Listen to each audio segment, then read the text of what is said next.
BJP अच्छी party है, तभी मैं बीजेपी था। बीजेपी मेरी माँ है, माँ के तुल्य है। आज बीजेपी को छोड़ने में आंख से आंसू, दिल भर जाएगा। चूँकि बीजेपी भारत माँ की राष्ट्रीय नीति को लेकर चलती है, इसलिए हम लोगों ने सदस्यता ग्रहण किया था। लेकिन 37 वर्षों का सबों का तपस्या, बाहर से आयातित लोगों को लाकर टिकट देना, इसलिए बीजेपी मन से अब वो बीजेपी नहीं रही जो पूर्व की थी। चुनाव लड़ने का मन बना लिया हूं और अब जनता हमें टिकट देगी और 17 तारीख को हमारी नॉमिनेशन होगी। मैं अपने पद, जो भी छोटा पद हो, सक्रिय सदस्यता से लेके प्रदेश का कार्य समिति सदस्य हो, इससे मैं रिजाइन देने का भी मन बना चुका हूं और मैं लिखित रिजाइन भी दे दूंगा। और जनता से टिकट मांग रहा हूं, जनता टिकट देगी और जनता जिताएगी। अब बड़ी भारी मात्रा में जीत कर आएंगे, ये मेरा पूर्ण विश्वास है। बहुत बहुत धन्यवाद आप सबको, छोटे बड़े हैं, मेरा प्रणाम भी है। आप सब इस विकट परिस्थिति में और इतने उत्साह के साथ आ रहे हैं। जब से टिकट का क्लियरेंस हुआ तब से आप लोगों के साथ बात करते करते, अपने समर्थक या अपने भाई बंधुओं से मिलते मिलते बड़ी उत्साह लगा, बड़ी आनंद आया। ये आनंद की अनुभूति हमको नहीं लगता कि जिसको टिकट मिला उसके पास ये आनंद होगी, है ना। ये आनंद है। और आपके चैनल ही नहीं, मैं पूरे बड़हरा के गणमान्य जनता, बड़े छोटों को मेरा प्रणाम है। जय शंकर। आपका स्नेह प्यार हमेशा हम पर बरसता रहा, वही हमें सेवा करने की ताकत देती रही, जिसके परिणाम मैं विगत 37-38 वर्षों से भारतीय जनता पार्टी का बूथ अध्यक्ष से लेकर मंडल अध्यक्ष का काम किया। विश्व हिंदू परिषद में रहा। मैं स्वर्ण जयंती काल महोत्सव में झारखंड प्रदेश अध्यक्ष भी हुआ। लेकिन हमने देखा कि नहीं, बिहार मेरा जन्मस्थान, मातृभूमि है, गंगा का मैदान है, इसलिए बिहार पर ज़्यादा किया। और सेवा भर्ती में भी था, जो स्वावलंबन प्रमुख मैं बिहार झारखंड का बना। तो बिहार से रुक हुआ, 15 से ऐसे कंटिन्यू मेरा 30 साल से सेवा कार्य, मंदिर या धार्मिक कार्यों में निरंतर चलता रहा है। लेकिन 15 से 14 के बाद, 14 इलेक्शन में थे, 15 से कंटिन्यू मैं यहाँ पर सेवा कार्य किया। 15 में भी भारतीय जनता पार्टी से हमने टिकट मांगा, टिकट नहीं मिला। अच्छा लगा, आशा देवी जी को दिया। लेकिन आज ये बहुत दुख की बात है कि आशा देवी जी भारतीय जनता पार्टी के टिकट पर लड़ी थी और भारतीय जनता पार्टी को जीतना था।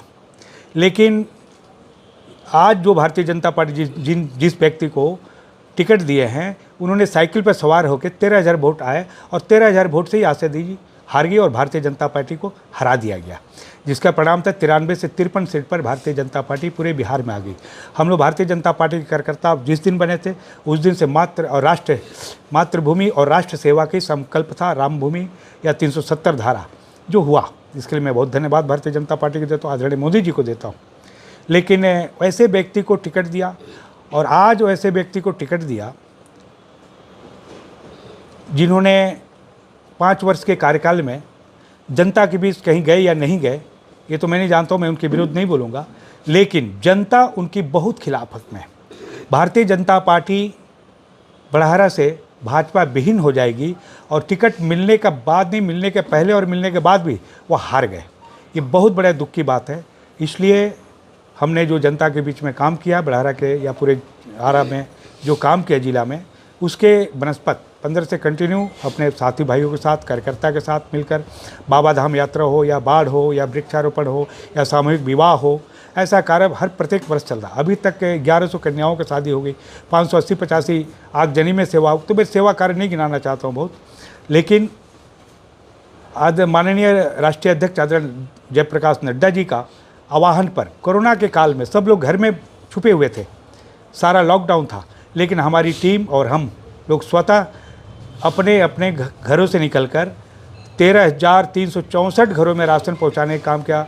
चावल, दाल, आलू, साबुन, मास्क, ये आप लोग भी देखा होगा, सुना होगा। ये कहने की बात नहीं है, ये पूरा लिस्टेड है। हमको लगा कि 15 में नहीं मिला टिकट, चलिए ठीक है, आशा देवी को मिला था, बहुत अच्छा, मैं धन्यवाद देता, लगा भी था। 20 में मिलेगी, 20 में भी नहीं मिला। 20 में आयातित लोग, आरजेडी के लोगों को लाके इन्होंने टिकट दे दिया। तो भारतीय जनता पार्टी में अब लग रहा है कि भारतीय जनता पार्टी को अपने भाई पर, अपने बंधु पर, अपने कार्यकर्ताओं पर विश्वास नहीं है कि ये जीत पाएंगे या कर पाएंगे कुछ, है ना। तो इस नाते बड़ा दुखद बात है, बड़ी दुख की बात आता है। बाहर से आयातित लोगों को लाकर टिकट देते हैं, ये भारतीय जनता पार्टी को कमजोरी महसूस हो रही है। इसी का परिणाम है कि बिहार में आज तक बड़ी पार्टी बन के भारतीय जनता पार्टी उभर नहीं पाई। दुर्भाग्य है ये हम सब की और भारतीय जनता पार्टी की बात। बीजेपी का बेड़ा गर्क कौन कर रहा है सूर्यभान जी? आप 37 साल हो, लगभग 4 दशक का सफर। आप जब आए होंगे तो युवा होंगे, आज आप वृद्धावस्था की ओर अग्रसर हो रहे हैं। आपको भी उम्मीद थी एक आम कार्यकर्ता की तरह, लेकिन अंतिम समय में माइंड गेम कौन खेल जा रहा है? देखिए, बीजेपी का संस्थापक पूजनीय दीनदयाल जी, जिसके आधार पर बीजेपी चलती है, श्यामा प्रसाद मुखर्जी जी, पूर्व प्रधानमंत्री पूजनीय अटल बिहारी वाजपेयी जी, ऐसे ऐसे लोगों को जो व्यक्तित्व देखे हम लोग बीजेपी का सदस्यता लिए थे। क्योंकि मेरे पिताजी भी जनसंघ काल में और जनसंघ का थे, तो संघ के नाते हमारी झुकाव भी हुई। अब बंगाल से मैंने राजनीति शुरू किया था, तो एक उस समय पार्टी की छवि और आज की पार्टी की छवि में बहुत ज़्यादा अंतर देखने को मिलता है। आयातित लोगों पर, बाहरी लोगों पर ज़्यादा विश्वास, अपने कार्यकर्ताओं का वैल्यू या सम्मान के इसको दरकिनार करके व्यवसायिक तौर पे चल रहा है राजनीति। इसलिए मेन कारण यही है कि बीजेपी थोड़ा सा पीछे चल रही है। खैर, मैं उतनी विस्तार से नहीं जाऊँगा, मैं अपने बारे में बताऊँ। आपकी क्वेश्चन भी जो पूछेगी, जहाँ तक जानता हूँ मैं बताने का प्रयास करूँगा। 24 में भी हमारा नाम जनता की तरफ से या पार्टी की तरफ से दे दिए, लोकसभा में चला। लेकिन ठीक है, वहाँ हमको उतनी ज़रूरत नहीं थी लोकसभा का।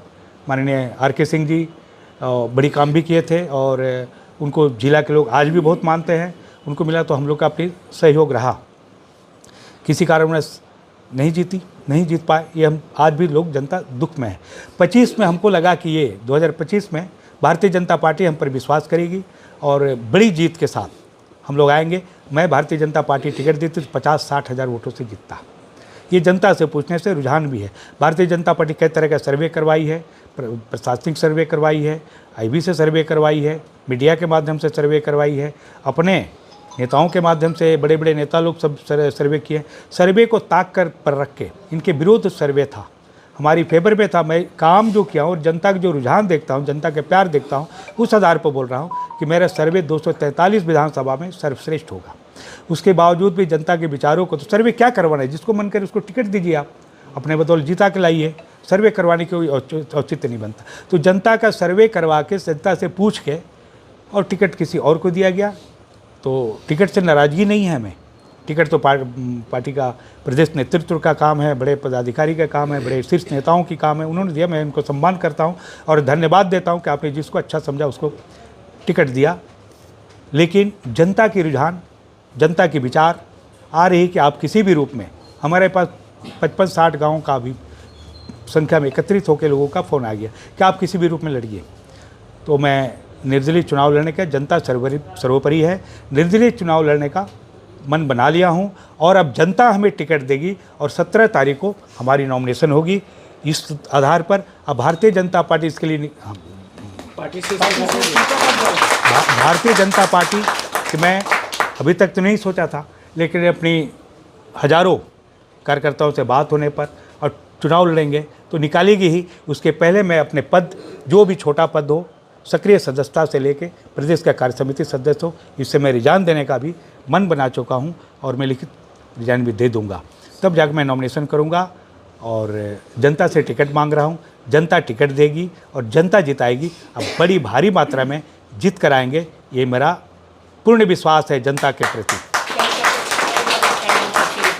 लेकिन अचानक ये बदलाव कैसे? ये बदलाव तो पार्टी शीर्ष नेता जानेंगे क्यों बदलाव। कल तक ऊपर, या हम तो पूर्ण बता रहे हैं कि चाहे IB रिपोर्ट हो या सर्वे रिपोर्ट हो, रिपोर्ट के आधार पर जनता की रिपोर्ट हो, उस आधार पर सबसे अग्रणीय था। इनकी तो दिख रहा है कि क्या है, आज भी दिख रहा है जिला में बवाल हो रहा है, क्षेत्र में बगावत की बू आ रही है। तो इन सबों के बाद अब शीर्ष नेता को अच्छे लगे होंगे, किसी ने किसी बारे में कहा जाता है कि कार्यकर्ताओं के मान सम्मान का ख्याल रखते हैं। ये पहले दलों की तरह यहाँ भी रुपए पैसे का खेल भी चल रहा है। नहीं, रुपये पैसे का मैं नहीं जानता हूँ, रुपये पैसे के बीच नहीं बताऊँगा। बीजेपी अच्छी पार्टी है, तभी मैं बीजेपी था। बीजेपी मेरी माँ है, माँ के तुल्य है। आज बीजेपी को छोड़ने में आँख से आंसू, दिल भर जाएगा। चूँकि बीजेपी भारत माँ की राष्ट्रीय नीति को लेकर चलती है, इसलिए हम लोगों ने सदस्यता ग्रहण किया था। लेकिन 37 वर्षों का सबों का तपस्या, बाहर से आयातित लोगों को लाकर टिकट देना, इसलिए बीजेपी मन से, अब वो बीजेपी नहीं रही जो पूर्व की थी। अब बीजेपी दूसरी हो गई है, बाहर के लोग आते हैं, शीर्ष पदों पर बैठे रहते हैं और उनका विचार उनका चलता है। तो बीजेपी अब कार्यकर्ताओं की पार्टी नहीं रही। कार्यकर्ता आर.के. सिंह साहब का हारने का मेन कारण था कि बीजेपी कार्यकर्ताओं को सम्मान नहीं दी। नहीं तो ऐसे व्यक्तित्व के लोग आरा से हारना ये दुर्भाग्य की बात है। उनका हार हुआ तो कार्यकर्ताओं को सम्मान दे, जनता का सम्मान दे, सबके सम्मान में थोड़ा पीछे रहा। इन सब कारणों से बीजेपी वो पार्टी नहीं रही। सर एक सवाल ये हो जाता है कि आर.के. सिंह ने टिकट ऐलान होने से पहले ही खुलेआम मन से घोषणा कर दी थी कि अगर राघवेंद्र प्रताप को टिकट मिलेगा तो मैं उनके विरोध में गाँव घूम जाऊँगा। आपका कितना सपोर्ट, आपको कितना म्यूचुअल सपोर्ट मिलेगा आर.के. सिंह, चूँकि आपके लिए आपने उनके लिए बहुत काम किया है, आपसे उनके अच्छे संबंध भी है, कि आर.के. सिंह से भी आप अब कंसल्ट करेंगे कि भैया वो समय अब देखिए वो तो जान जाएंगे, अभिभावक हैं और उनसे अभी हमारी बात नहीं हुई, बात भी हो जाएगी। लेकिन मैं हराने के लिए नहीं, मैं किसी को हराने के लिए तत्पर नहीं हूँ। मैं बड़हरा की जनता के लिए सेवा और बड़हरा की जनता हमें जीत दिलाएगी, इसलिए मैं चुनाव लड़ने जा रहा हूँ कि हम जीतेंगे। अंतिम सवाल हो जाता है, बड़हरा की आम जनता जो आपको अभी देख रही है लाइव में, क्या मैसेज देंगे? चूँकि बहुत टफ टाइम है आपके लिए भी, जो संघर्ष का काल है वो अब शुरू हो रहा है, क्योंकि आप अब चुनावी मैदान में उतर रहे हैं, लेकिन आपके साथ सिंबल नहीं है, लोगों का मनोबल आपके साथ है। मैं बड़हरा की जनता को प्रणाम करते हुए जयशंकर कहता हूँ और आपसे गुहार लगाता हूँ कि 37 साल के कार्यकाल में भारतीय जनता पार्टी ने किसी तरह की तरजीह हमें नहीं दी, एक प्रदेश कार्य समिति के सिवाय। अब आप निर्णय देंगे, आपके विचार सर्वोपरि रहेगी। मैं आपसे टिकट मांगता हूँ, आप हमें टिकट दें और जीत दिलाए। 17 तारीख को नॉमिनेशन करना है।